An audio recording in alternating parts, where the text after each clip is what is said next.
Alright, in that last video we ended on property 5, which talks about some connection between the integral and the area. And now we're going to just continue and finish off all of these properties. So in this case, what if the function that we're given is a constant, f of x equals k? Then what would the integral be? Well, if f of x equals k, that's the x-axis, that's the y-axis. Let's say that f of x is equal to k. So that's just basically a straight line here. So f of x equals k. And you want to find the area from a to b underneath this function. So that's essentially a rectangle.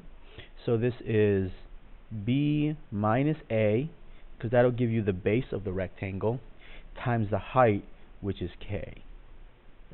And you may write this in different ways. So you can say this is b times k minus a times k. Either way, because you're essentially finding the height of the rectangle, or the area of this rectangle. So I guess we could nickname this the rectangle property. Okay. Property 7. If f of x is linear, then what would this be? Well, try and see if you can convince yourself of this and try to figure it out for yourself, and then pause it, try to figure out, and hit play. So if f of x is a linear function, then the area underneath the curve is essentially a trapezoid.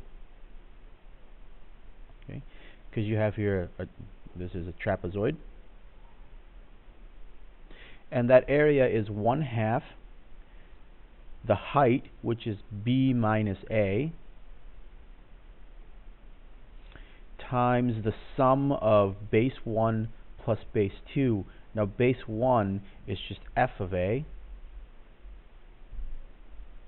and base 2 is f of b.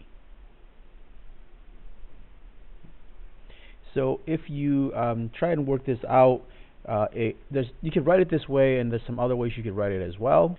So I think the only other way I would think about writing it is, saying this divided by 2 instead of multiplying by 1/2. You could also try and FOIL this out here, but it doesn't get any simpler than that. Okay, so I guess maybe we can nickname this the trapezoid property. And these nicknames here are not really standard, but they're just good for you to study and remember. So a good way to do this is to cover up this side and look at this and see if you can explain to yourself these particular properties. It's more important that you can use these, but on a test under intense pressure, if you have these committed to memory, or if you're very familiar with them, you're more likely to use them. You're more likely to recognize when you need to use them. So moving on here, we're at property 8. If f of x is an even function, then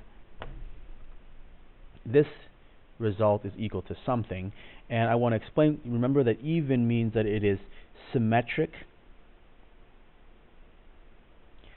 over the y-axis.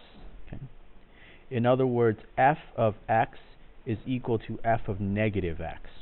So try and draw for yourself what an even function would look like, and see how the integration for this would work. So here I have a graph that is symmetric over the y-axis. It's an even function, and if I want to integrate from negative a to positive a, that would be this area and this area in red, plus the blue area here and here. Okay, so the answer to this question is the combination of the red and the blue area. But you can see that by symmetry, we can just say that 2 integral from 0 to a f of x dx. Okay, so we can just take the integration of the blue area and double it. And another way that we can say this is equal to 2 integration of negative a to 0 f of x dx. And both of these are equivalent. So we're really just exploiting the fact that we have a symmetry here. So we could just do one integration and double it.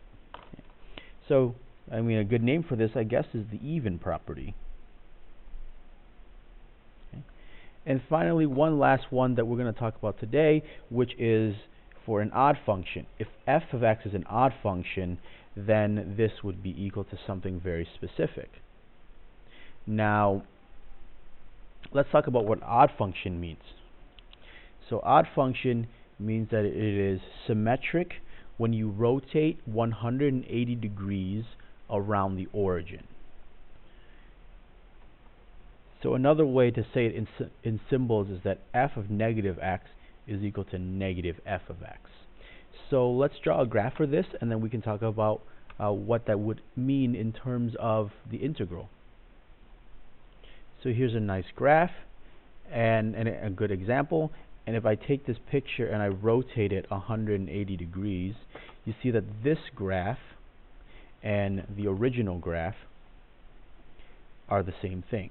If I rotate it 180 degrees around the origin, that's also a key part in all of this. Well, now if we want to integrate, then we can see that it's the sum of the red area there plus the sum of the blue area.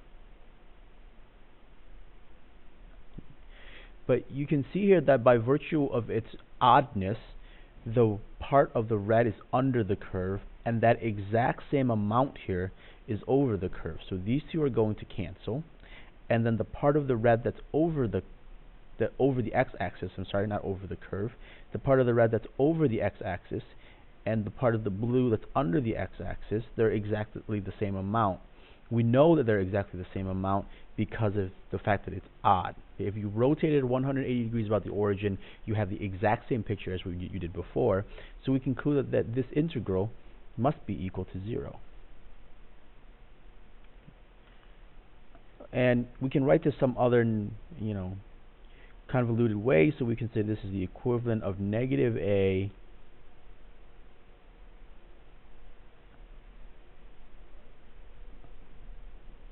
to 0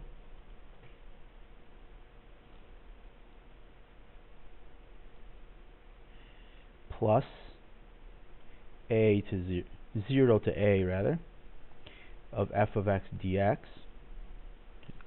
But these two are always guaranteed to be opposites of each other. So we always know that the integral from negative a to 0 f of x dx is equal to the negative integral from 0 to a of f of x dx. Okay. So these are two nice, helpful little facts here that we have when we have a function that's odd. And you, of course, can name this the odd property. Okay. So there we have it, just some brief explanations using some pictures that illustrates these properties. As a reward and a bonus for making it all the way through the videos, I'm going to give you some nice AP test questions for you to try on your own. So it's nice to watch videos and see how it's explained, how the explanation, and follow along. You don't really understand it until you can solve problems on your own. So here we go. You can also download these questions from the website, but I'm going to post them here and work on them on your own and see how you do in class. Alright, so let's look at this. Given these 4 facts, evaluate these two integrals. What must these two be equal to? Second part, fill in the blanks. The integral from a to b of f of x plus 2 is equal to the integral of f dx from blank to blank. What are the limits of integration? From where to where would this integral be the equivalent of this integral? Keeping in mind, you don't actually know what f is, what the function is. Okay, so there you go, the overview picture here of what we're doing. That's the first part. That's the second part. you can go to the class website or go to Google Classroom, and then I'll post these so you don't have to stare at the video while you're doing your work. As always, thank you for watching, and have a wonderful day.